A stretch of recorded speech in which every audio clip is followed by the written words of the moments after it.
जितनी इज्जत और पजीराई उन्हें यहाँ मिली है, उसके ऊपर जिस किस्म की नमक हरामी का और अब्यूज़ किया है उन्होंने हॉस्पिटैलिटी को, इसके ऊपर जितनी भी तनकीद उन पर की जाए वो कम है। अब पता चला कि कितने ड्रामेबाज हैं आप जावेद अख्तर साहब, और इतना ही डर है तो आते क्यों हैं? मेहमान बनकर आए, घटिया तरीन बातें करके चले गए। दिल दहल जाता है। आपने 1970 वाली बातें की। जावेद साहब, ये पाकिस्तान ही था कि आप निकल गए, वरना भारत मुखालिफ बयान कोई भारत में बैठकर देता। हम तो बंबई के लोग हैं, हमने देखा हमारे शहर पे कैसे हमला हुआ था। तो वो लोग नॉर्वे से तो नहीं आए थे, ना इजिप्ट से आए थे, वो लोग अभी भी आपके मुल्क में घूम रहे हैं। अब हमारे को पता है कि जो इंडियन एक्टर है कंगना रनावत, वो उनको बड़ा अप्रिशिएट कर रही है कि बड़ी घर में घुस कर मार के आए हैं। कंगना कहती है जय हिंद जावेद अख्तर साहब घर में घुस के मारा है। हा सही कह रही है। वो हमारे घर आया, उससे घर में घुस के मारा, हमने उसको तालियों से उसका स्वागत किया। हमारा कोई एक्टर इंडिया जाता है या किसी इंटरनेशनल कॉन्फ्रेंस में जाता है तो इनके पास इतना जिगरा, इस तरह की बात करने का हौसला नहीं होता, लेकिन जावेद अख्तर साहब आकर इतनी बड़ी हमें दहशतगर्दी पर तनकीद कर कर चले गए। ओह माय गॉड, तालियां नहीं बजाओ, वो तुम्हारी बजा रहा है।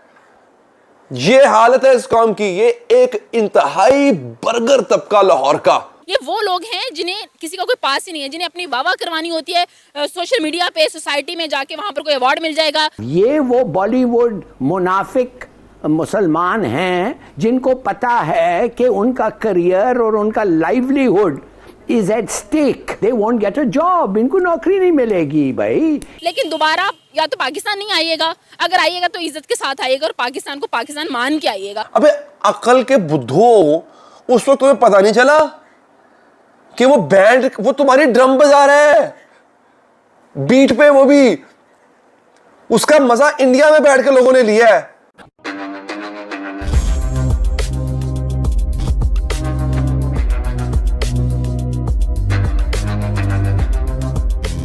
नमस्कार दोस्तों, इस वक्त पाकिस्तान के मेन मीडिया में बवाल मचा हुआ है, क्योंकि कुछ दिन पहले भारत के एक बहुत बड़े जाने माने राइटर जावेद अख्तर साहब ने पाकिस्तान के लाहौर में बैठ करके एक बहुत बड़ी स्टेटमेंट दे दी है।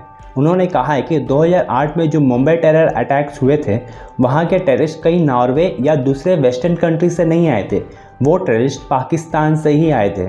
पाकिस्तान ही जिम्मेदार है इस टेरर अटैक का। और इस चीज़ को सुन करके पाकिस्तान अब हक्के बक्के रह गया है, क्योंकि एक मुसलमान ने ही पाकिस्तान के अंदर बैठ करके पाकिस्तान को पूरी तरह से एक्सपोज कर दिया है। और अब पाकिस्तान भारत के बॉलीवुड इंडस्ट्री को बदनाम कर रहा है। और इसके साथ साथ अब पाकिस्तान आर्मी के एक्स DSPR ने कहा है कि पाकिस्तान को सख्त ज़रूरत है कि वह भारत के साथ अपने रिलेशंस को ठीक कर ले। तो चलिए दोस्तों, इसी पर पाकिस्तानी मीडिया का रिएक्शन देखते हैं। मारूफ शायर जावेद अख्तर साहब पाकिस्तान आते हैं। फैज़ फेस्टिवल अभी ख़त्म हुआ है। बड़ा खूबसूरत एक यूँ कह लें कि फेस्टिवल था वो, और उसमें फैज़ साहब को ट्रिब्यूट पेश किया गया। जावेद अख्तर एक बहुत बड़े शायर हैं, इसमें कोई शक नहीं है, बहुत बड़ा नाम है। अच्छा, मैं यूँ कहता हूँ, बहुत बड़े शायर नहीं है, बहुत बड़ा नाम है जावेद अख्तर साहब का। दोनों में फ़र्क है, और थोड़ी देर में आपको फ़र्क पता चल जाएगा नाज़रीन। और हम जो पाकिस्तानी हैं, हम बहुत बड़े वो हैं, वो भी मैं कहना नहीं चाहता, मतलब मैं सब पाकिस्तानियों की बात नहीं कर रहा। अब मैं आपके सामने वो पाकिस्तानी रखने जा रहा हूँ जिन्होंने जावेद अख्तर साहब के सामने ये साबित किया कि वो है। आप समझ रहे हैं? ये मैं बर्दाश्त नहीं कर सकता। मैं, अल्लाह माफ़ करे, मेरे मुंह में खाक। मैं अपने पाकिस्तानी हूँ, मैं खुद पाकिस्तानी हूँ भाई, मैं प्राउड पाकिस्तानी। मैं अपने पाकिस्तानी भाइयों के बारे में या बहनों के बारे में ये बात करूँ। What I am saying is कि मैं आपके सामने I am going to introduce you those Pakistanis, that very breed of Pakistanis who let themselves humiliated in front of a foreigner, in front of a foe, of someone who is an adversary. कहने का मकसद है वे कि एक बंदा बाहरों आया, छितर लैके नाल आया, भिजिया छितर, भिगो के सानू उन्हें मारिया, उन्हें साड़ी लितरॉल की थी, असी खुले बावां नाल लितरॉल कराई, ऐसे कि इत्थे भी मार, इत्थे भी 2-4 सानू ला के जा, मज़ा नहीं आया। असी कुटैस पवा के फिर ਅਸੀਂ ਕਿਹਾ ਤੂੰ ਜਾ, ਅਸੀਂ ਉਹਨੂੰ ਪੁੱਲਾਂ ਸੁੱਲਾਂ ਦੇ ਹਾਰ ਪਾਏ, ਅਸੀਂ ਕਿਹਾ ਤੂੰ ਜਾ, ਹੁਣ ਸਾਡੀ ਬੜੀ ਬਿਸਤੀ ਹੋ ਗਈ, ਅਸੀਂ ਰੱਜ ਗਏ, ਸਾਡੀ ਨਹੀਂ, ਸਾਨੂੰ ਇਸ ਬਿਸਤੀ ਅਗਲੇ ਸਾਲ ਦੁਬਾਰਾ ਕਰਾਵਾਂਗੇ। ਤੂੰ ਫਿਰ ਆਈ, ਫਿਰ ਸਾਡੀ ਬਿਸਤੀ ਕਰੀ, ਫਿਰ ਅਸੀਂ ਸਾਨੂੰ ਬੜਾ ਮਜ਼ਾ ਆਏਗਾ। हुआ क्या, जावेद अख्तर साहब आते हैं पाकिस्तान, फैज़ फेस्टिवल में आते हैं, हमने बड़ी उनको इज्जत दी, बड़ा मान दिया, हमेशा देते हैं। इंडियन वैसे भी कोई आ जाए तो हम वैसे ही पागल हो जाते हैं। खैर, वो जनाब फैज़ साहब ने आके कहा कि जी मुंबई के हमले जो हुए थे ना, उसके करने वाले आपके यहाँ खुले घूम रहे होते हैं और आप लोग कुछ नहीं करते। Clapping, O my God, Javed साहब, सच पर्ल्स ऑफ विजडम। तालियां बजा रहे हैं आगे बैठ के। वो जो पाकिस्तानियों की खास किस्म की कौम है, दिखाऊंगा आपको, मैंने वही बतानी है आपको वो कौन सी ब्रीड है। ओ माय गॉड, जावेद अख्तर साहब, यू नो। अच्छा, वो हुआ। फिर उन्होंने कहा कि देखें, हमने तो नुसरत साहब को या और किसको, बाकी जो बड़े बड़े सिंगर्स हैं, राहत को और इनको हमने बुलाया, हमने इनके कॉन्सर्ट्स करवाए, आपने तो लता जी का कभी कोई कॉन्सर्ट नहीं कराया। Oh my god, such pearls of wisdom by क्या नाम है, जावेद अख्तर साहब। ओ माय गॉड, उफ, आई एम माइंड ब्लोन। अबे बेइज्जती कर रहा है तेरी, बजा रहा है तेरी। ओ माय गॉड, तालियां नहीं बजाओ, वो तुम्हारी बजा रहा है। ये हालत है इस कौम की। ये एक इंतहाई बर्गर तबका लाहौर का।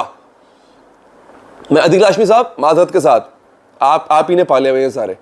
इंतहाई बर्गर तबका बैठा हुआ है, जावेद अख्तर बिस्ती कर रहा है और वो तालियां बजा रहा है। अबे कुछ समझ भी है इनमें से 90% को नहीं पता कि मुंबई में जो 2008 में हुआ क्या था 26/11 को, पता ही नहीं होगा।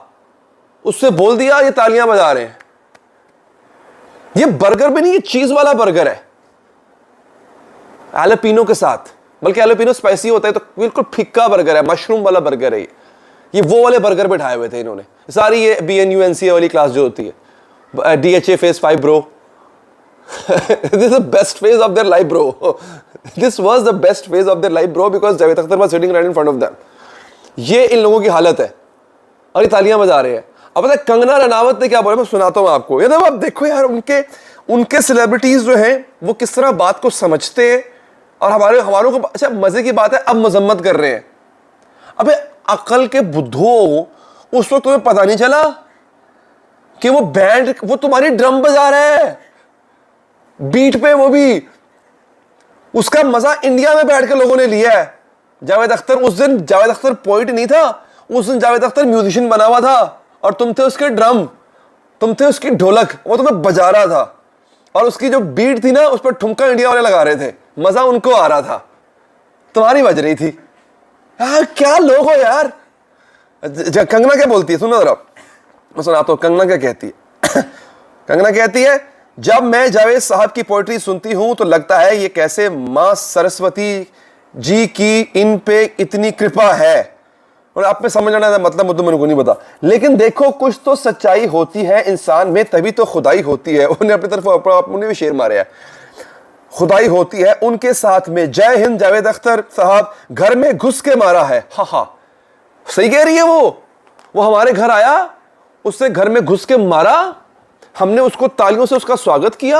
आपको पता है जावेद अख्तर साहब ने ये भी कहा कि हमने मेहंदी हसन के वहाँ पे बड़े बड़े फंक्शन करवाए, हमने वहाँ पे नुसरत फतेह के बड़े बड़े फंक्शन करवाए, लेकिन आप लता जी का यहाँ पर कोई बड़ा फंक्शन नहीं करवा सकी। और आपको पता है कि यहाँ पर जो अवाम है वो उनकी स्टेटमेंट पर तालियां बजा रही थी, हॉल उस वक्त तालियों से गूंज रहा था जब जावेद अख्तर साहब ने इस तरह की स्टेटमेंट दी। लता साहब को हम, उनकी, लता जी की हम इज़्ज़त करते हैं, ठीक है, वो बहुत अच्छा गाती हैं, अभी भी उनके जो सॉन्ग है वो बहुत ज़बरदस्त सुने जा रहे हैं, तो ठीक है। लेकिन इसका मतलब ये नहीं कि आप किसी को पजीराई, उसकी इज्जत है आपके दिल में तो आप यहाँ पर एक कॉन्सर्ट करो, उनको बुलाओ, उनके शान में कोई महफिलें मुनक्किद करो। आपने कर दी, आपकी बड़ी मेहरबानी, आपने किया, पाकिस्तान को इज्जत बख्शी, आपने बड़ी मेहरबानी। अब हमने आपको इज्जत बख्श दी तो आपने क्या किया, लता जी को बुलाते तो वो भी यही करते, या लता जी की शान में कुछ बनाते तो वो भी यही कुछ करते। आप लोग तो आते हो पीठ में छुरा घोंपने, आप लोग अच्छी बात करने तो आते नहीं हो कि कोई अच्छी आओ, आप कहो कि भाई दो मुल्कों को मिलाने की बात करो, दुश्मनी खत्म करने की बात करो। आप लोग तो जब बोलते हो, पता है ना कि मशहूर ही पाकिस्तान में बात करके होना है। कोई कुछ करेंगे, कोई ऐसी गलत बात बोलेंगे तो ही मशहूर होंगे, वरना नहीं होंगे।